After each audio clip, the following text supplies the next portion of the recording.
তা হচ্ছে পাথর বলো। তোমার তাই তো সত্যি, তোমার কথা বলছে, তোমার পাথর কথা বলছে, তোমার তো সত্যি।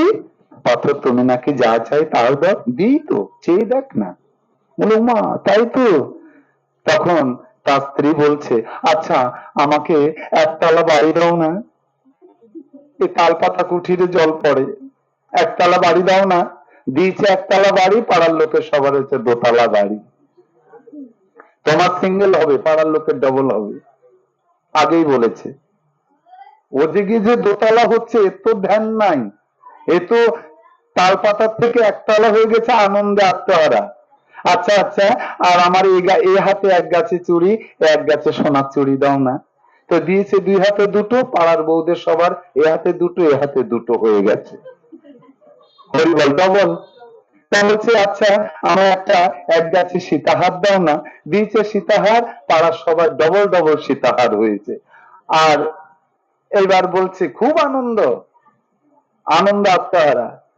আর ওই জেলে মাছ ধরে আসছে, পাড়া চিনতে পারে না। যারা খেতে পায় না তারা দোতলা বাড়িতে বসে পা দুলাচ্ছে, ডবল ডবল সীতাহার, ডবল ডবল চুড়ি। বলে এটা কি করে হলো? নিশ্চয় আমার গিন্নির কাজ।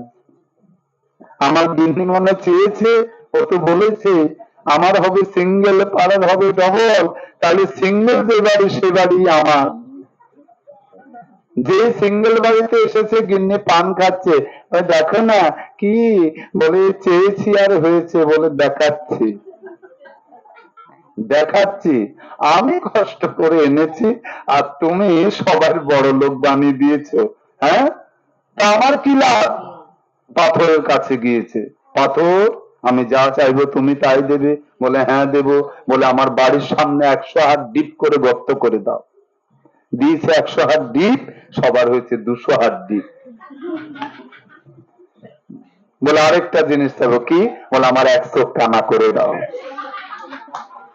সবার হয়েছে 2 চোখ কানা, পড়বি তো পড়ো, 200 হাত ডিপ গর্তে পড়ে পড়ে মরছে, ধন সম্পত্তি আমার হলো। হিংসা প্রতিহিংসা। আমরা কেউ চাই আমার জন্য কারো ভালো? একটু হাস্যকৌতুক যদি হয়, শিক্ষণীয় গল্প, শিক্ষণীয় কথা।